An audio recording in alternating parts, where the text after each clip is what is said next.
అబ్బో ఇక్కడ కేజీ చీరలు కొంటే అర కేజీ చీరలు ఫ్రీ అంట. మంగళ్య షాపింగ్ మాల్, కేజీల్లో సేల్, టన్నుల్లో ఆనందం. ఇప్పుడు అలా లేట్ నా వల్ల సినిమా డిలే అయ్యింది అని అంటే ఈ సినిమా కూడా డిలే అయ్యి ఉండాలి కదా.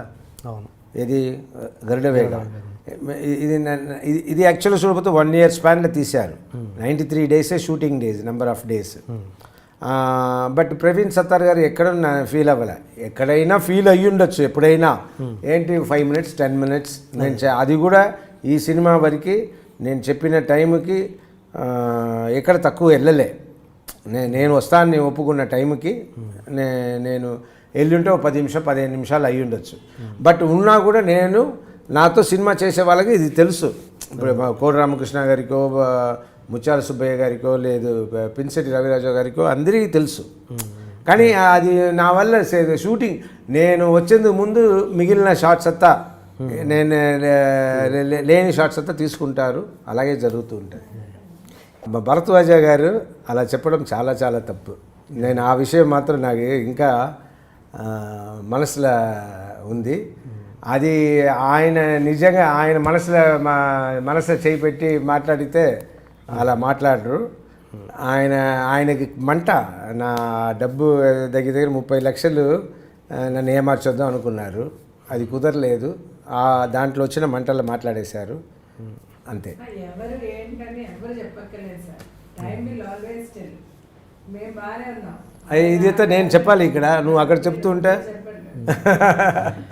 లేదు. నన్ను చెప్పమని చెప్పు, లేదా ఆ కెమెరా అడ్డు తిప్పండి. సో భరద్వాజ గారి విషయంలో మాత్రం నేను చాలా హర్ట్ అయ్యాను. జరిగింది ఇది.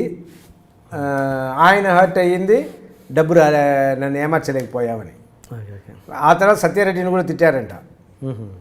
సత్యారెడ్డి, నీ వల్ల నాకు చెడ్డ పేరమ్మా, నేను ఇలా నన్ను తిట్టుకున్నారు, రిలీజ్ సినిమాని ఆపావని శ్యాంప్రసాద్ రెడ్డి కూడా తిట్టారు అని సత్యారెడ్డి గారు నన్ను అన్నారు.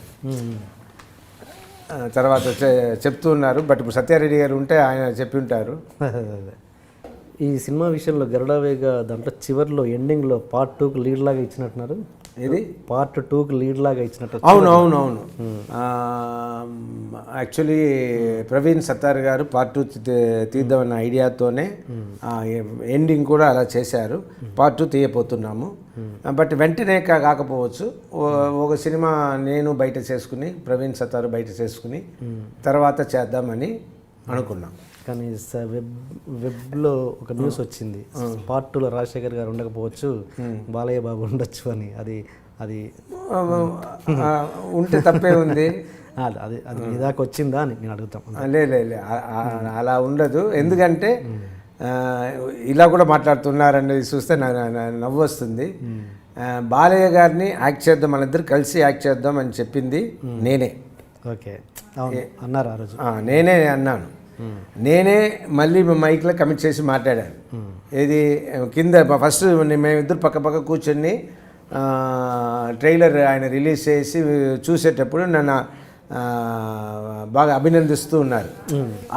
సూపర్, బాగా ఉంది అన్నట్టు నన్ను కొట్టి భలే చేశారు, ప్రవీణ్ కూడా భలే చేశారు, బాగున్నారు అన్నట్టు బాలయ్య గారు చెప్తున్నారు.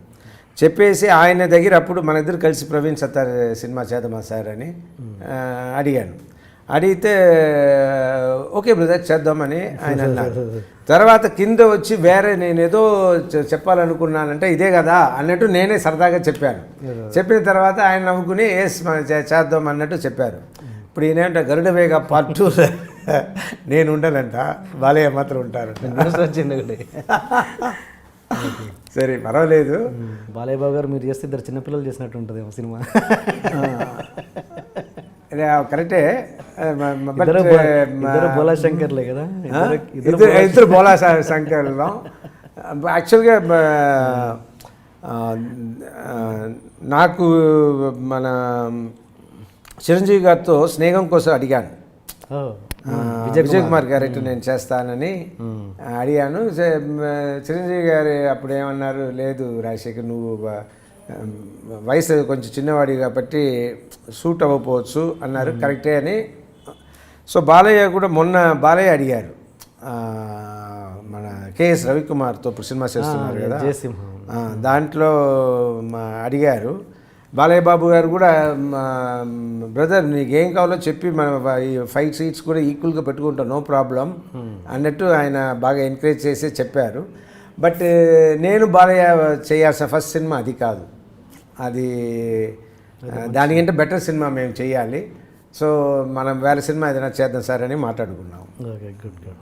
ఈ టాపిక్ మీ దగ్గర ఇప్పుడు తీసుకురావచ్చో లేదో, రాజశేఖర్గా అప్పుడు వచ్చిన ఇష్యూ, తారా చౌదరితో వచ్చిన ఇష్యూ ఏంటి అసలు? దాని నుంచి మీరు ఎక్కడ ఎక్స్ప్లెనేషన్ ఇవ్వలేదు, ఎక్కడ అక్కడ ఏం వచ్చింది ఇష్యూ? అక్కడ ఆమె లీక్ చేసిన పేర్లు మీది అన్నట్టుగా ఇండైరెక్ట్గా. లేదు, వాళ్ళ ఇంట్లో నా ఫోటో పెట్టుకుందంట అమ్మాయి, నాతో తీసిన ఫోటో వాళ్ళ ఇంట్లో పెట్టుకుంది. దాని గురించి అడిగినప్పుడు ఎస్ నాకు రాజశేఖర్ గారు బాగా తెలుసు అని, నన్ను వచ్చి కలిసింది అమ్మాయి ఎన్నోసారి, అంతకుముందు వచ్చి నాతో ఫోటో తీసుకుంది. అలాగే తెలుసు ఆ అమ్మాయి, అంతవరకే నాకు అమ్మాయికి పరిచయం. అండ్ ఇంకొక రోజు ఎలా కలవడానికి కలిసామంటే, ఆవిడ కాపురం ఉన్న చోట్ల రెంటల్కి ఓ చోటు ఉండింది.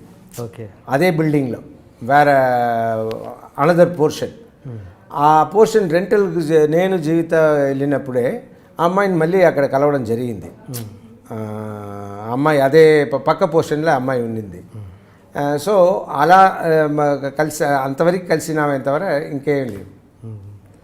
ఓకే, బట్ దాని ఏదో నాకు తారా చౌదరి ఏదో కనెక్షన్ ఉన్నట్టుగా మాట్లాడారు. అలా సపోజ్ ఉన్నా కూడా నేనే సిగ్గుపడను, ఉంది అని చెప్పేస్తాను. నాకు భయం కూడా లేదు. భయపడాలంటే జీవితానికి భయపడాలి. ఓకే, ఇంకెవరికి భయపడాల్సిన అవసరం లేవు. Okay okay. సో నాకు దానికి అంతవరకే. ఓకే, తారా చౌదరి నాకు ఏం మాట్లాడారు అప్పుడు? మీ ఫోటోలు ఇంట్లో ఉన్నాయని అమ్మాయికి మీకు రిలేషన్షిప్ ఎవరన్నారు అప్పుడు? మళ్ళీ వాళ్ళే అన్నారు, వాళ్ళే రాసుకున్నారు, వాళ్ళే లేదని వాళ్ళు రాసుకున్నారు, నేనే మాట్లాడు, నాకు లేదు అంటే నేను రాముడు కాదు. అదే అర్థమైంది. తారా చౌదరి విషయంలో కాదు, నేను రాముణ్ణి కాదు, తారా చౌదరికి నాకు ఏం సంబంధం లేదు. రాముణ్ణి అందులో నేను తారా చౌదరి విషయంలో నేను రాముణ్ణి. ఓకే, కానీ నేను నిజంగా రాముణ్ణి కాదు. రాముణ్ణి కాదంటే ఎలా అంటే నాకు జీవితాతో మాత్రమే నాకు కొన్ని వేరే లవ్వులు ఉండింది. అలా